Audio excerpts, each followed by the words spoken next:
Hello everybody, live from the laundromat. I'll give it a few minutes to let people log on, and we're going to have a good talk. I've had a number of days, well, I had one day off, and I used it to sleep. It was great. After I seen Mike Tree home, we went on and visited some folks in Toronto, and I took a long sleep, 2 days worth, so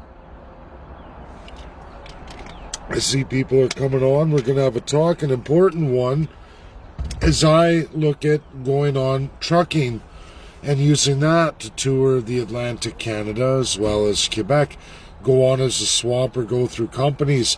Who else did that in history? Who else did that and had success? Well, one has to look through history and you find Jimmy Hoffa. Jimmy Hoffa did that. He had moved from grocery store chain, organizing, trying to improve the lives of workers in a tough America in the 30s, dirty 30s. He went on to trucking, and he went across America literally in trucks. He did that. So it's kind of funny that I may be doing that too here. It looks like I will be.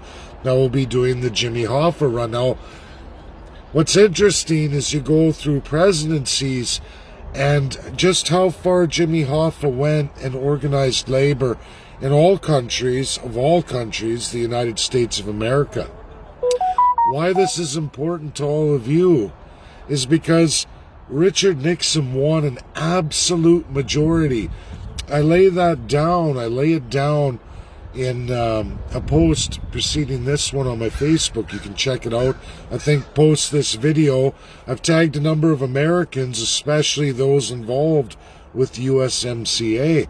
They have their different takes, but it's important for Canadians, all of you, to understand organized labor, where it came about, how it grew, and how it affected America, a country that constitutionally does not recognize organized labor, not federally. It isn't in the Constitution. There isn't even an amendment for it. So how does organized labor exist? How did it grow? How did Jimmy Hoffa get it to where it is today? And even though it's declining, much like farming and small domestic businesses in America, throughout Canada, much faster pace, much higher rate. How did it happen? In Canada, we have freedom of association. I tag these Americans because USA does not give the right to freedom of association, which is all religions and all organized labor. A lot of people don't know that. Canadians especially, and it's important for Americans to understand this, Canadians, when you go at religion and your organized labor, or your religion and you're going at organized labor, trying to remove the rights of, or you're condemning it, you're actually condemning yourself. A lot of people don't know this. Many constitutions in the world, including the United Nations, puts at the forefront freedom of association. That was done none other than by the United States of America and Russia. Even though Russia reflects it, USA doesn't, but USA put it in. They put it in as an absolute of the world, how to move forward. And at that time, World War II, the unions supported, the American unions supported the war effort tremendously more than maybe even a lot of people realize. The absolute complete governing system in the United States, in military, in policing, and in transportation, all heavily unionized in the United States of America. How do they get there? That's through executive orders, ladies and gentlemen. America First, a policy all Americans voted for. It's not Donald Trump's policy. He brought it back to the surface, but it's actually constitutionally America comes first. When you look at the UN, the majority shareholder of all of the UN organs, all of them, the majority shareholder in all the economic is the United States of America, United States citizens. Most of the union pensions in the United States, the most wealthy organization in the world, the black, you can go look it up. That is the United States of America Citizens Pensions Plans. That's who has all the monies lent out worldwide, largest shareholder. They're lending out to all the world groups attached to the UN, which is most countries, and they're paying an interest rate back to American citizens. If America tomorrow ended the UN, they would cash out with literally no world debt whatsoever. Their debts would be wiped out, and that's how it works. They make money on it. That's called America First. That's how USA runs. They've always ran that way. Ally Victor. Organized labor is a huge part of that. Not so much with the Democrats. Unlike Canada, when we look at organized labor, we always, it falls into the left spectrum. In the United States, it's the opposite. Organized labor falls in the right spectrum. You will see this time and time again. However, the federal government is not able, through its government systems, its House and its Senate are unable to do anything with organized labor. It's a power of each and every of the 50 states. It's why right now they're divided 50-50 down the aisle on organized labor. They continue to weaken. Not so much in Canada the same way, because it's different. We have Crown authority. Our politicians have full Crown authority over organized labor. They run it the same way as the Indian Act. That's how they've grouped labor in Canada. They have the Crown system, full autocratic authority of the politicians. They use that to the internationals. Much, much different, even though many of the labor organizations absolutely come from the United States. They have a tremendously hard time. Organized crime and history of that in the States with Jimmy Hoffa and everything else, that's solely American. In Canada, again, it goes back to the Crown power. It is your corrupt politicians. You want to talk organized crime, it's absolutely all of your political parties. And you see that with NDP.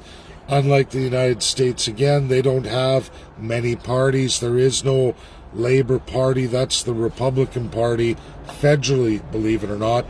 And throughout history, I can prove that, absolute, through every executive order of every president, going through Nixon all the way up to Trump, Republican after Republican is the Labour side through executive order.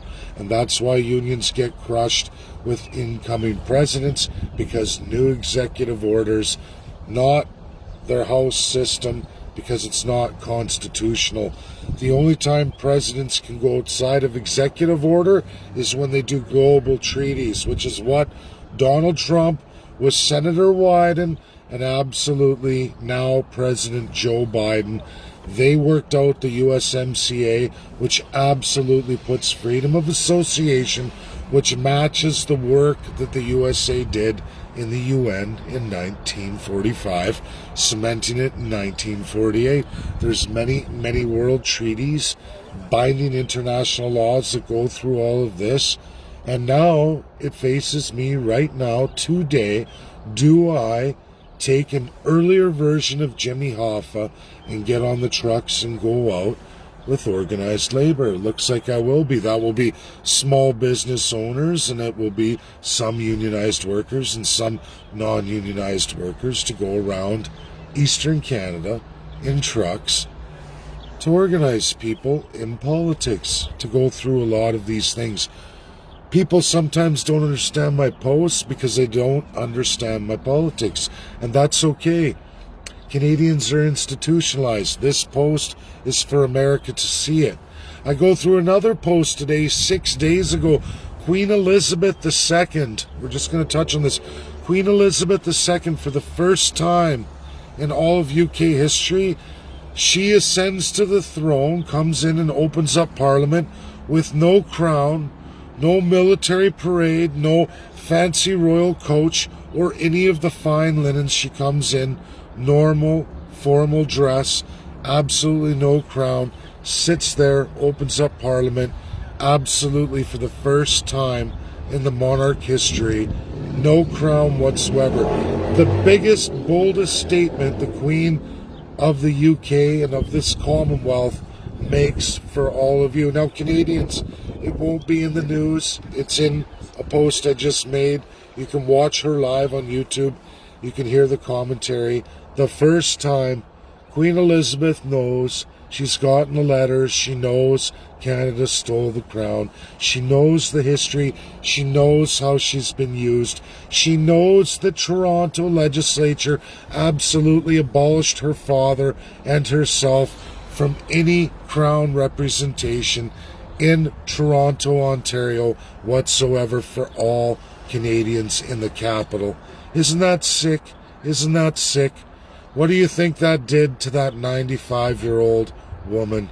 To know that Canada has behaved in this manner, that your filthy, dirty, greasy, thieving, lying politicians would use a woman, a war veteran, a mechanic, everybody, a strong woman, a mechanic, fought on the mean streets of London against the Nazis, to be used in this way for that many decades. Many were fooled by Canada, many have been, but not anymore. And I promise you, things are coming to light. People ask me, oh, what's going on with the case? What are you doing? What are you doing?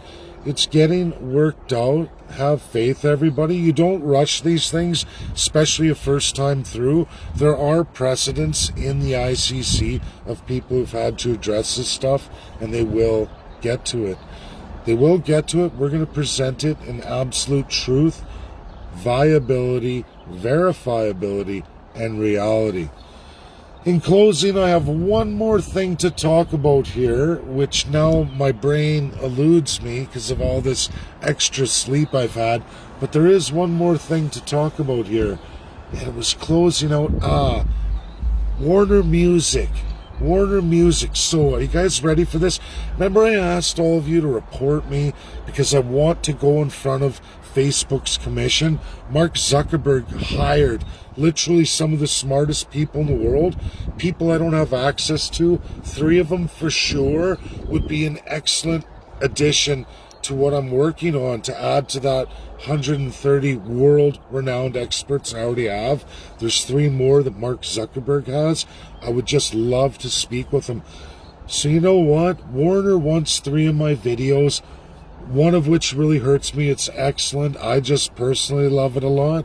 But you know what? I look at it, okay, Warner, you know, I took that music. I didn't have permission from the artist. They're dead. One's alive, but Warner owns the rights to it. They probably want money. But what if I take a copy of that link and put it in a video, the video that I asked all of you to report? What if I copy that and I put it in the title there? They're going to watch it, should they not? So I think that's what I'm going to do. I'm going to respond to Facebook and Warner Brothers. They filed action against me. They want me either A, to delete it, or B, give them my intellectual property because I stole their rights to a property themselves, is their claim. And they're probably right, I guess. You know, even though I own that music, but I guess just because I own it, I'm not allowed to give it to you all for free, right? So that's okay. It means a lot, but that's what I think I'm going to do. I'm going to take those music videos, embed them in the title of the video I wanted all of you to report, and then we're going to force the commission because I'm going to detest it. I'm probably going to lose, and Warner's going to win the intellectual property over those videos. Contrary to what people say, they say, hey, just redo another video, do it again. The thing is, everybody, you'll find I don't run on script. I don't pre-record anything ever. I'm very strong because I can look at you, I can tell the truth. I love the platform because I'm honest with you. I just let it flow and I get to be myself, and it's public. It's public. There's nothing written. There's no me going in a book or a script. It's work I've done. It's real. It's honest. It's truth. It's easy to relate to you. When you do it live the first time through, you're getting me in all my faults and all my mistakes. I learn and grow like everybody does. So that's my video, everybody. Share, share, share. Super amounts of important information. And I really do have to look at Jimmy Hoffa and Richard Nixon's example, because that example was how Richard Nixon won a majority, a massive, sweeping majority of the United States of America. We're not talking a little win like Donald Trump's 311 or Joe Biden's 375. We're talking a 500-point win, everybody. That was Richard Nixon. That's winning the love of a nation, whether you like him or not, or you go into what he did with breaking in through Watergate and doing the communist tapes. You know, that was the world then. He admitted to it. He took his lashings, but you can't ignore his great, terrific civil rights, human rights, and, you know, rights of the people of America. When you look at versus Canada, our charter rights, he enshrined a lot for the people of America. He did a tremendous amount in civil rights. There has never been a president to do as much as Richard Nixon. Not only when we talk about passing laws, enforcing laws, getting off your ass as a politician, excuse my language, but Richard Nixon did this. Flying to several states, standing in front of the mob, the people's mob, and saying, go ahead, you killed Kenny, I guess or Kennedy, you're going to have to shoot me down too. And everyone told him not to. They said they would kill him, and he didn't care. He did it anyway. He was a Quaker. For all those who don't know what a Quaker is, it's a minority Christian group of Christians. They believe in Jesus, but they believe the Church of Jesus Christ is inside each and every one of us, something I respect tremendously. And, you know, people should look at things as they are, not how politicians sell them to you. Because Republicans take labor and they take religion, they put them together. Poland has done this very successfully. Nobody has issues with it. People have their beliefs. You should all have your rights and freedoms and not have to worry about how your neighbor feels about that. You should be happy enjoying the rights and freedoms that you love and cherish because they're there for you, and not have to worry about what your neighbor's enjoying or how your neighbor is enjoying which rights and freedoms they chose. They should all be there for you. Tremendously great presidents of the United States. When you look at one of the oldest institutions of constitutionalism, we the people, America being one of the oldest, not the oldest, but one of the most successful oldest, you'll find that truth, and it's real. So thanks everybody. I'm finishing my laundry. That's my video. Share. Super important. And people who think this isn't politics, get real. It definitely is politics. And it's important. When you want to hold your country to account, you go on the world stage and you explain things clearly, articulately, and you share for the whole world, whether people like it or not. Because it's not about popularity, it's about truth. When you face truth, you can get change. Thank you. Bye now.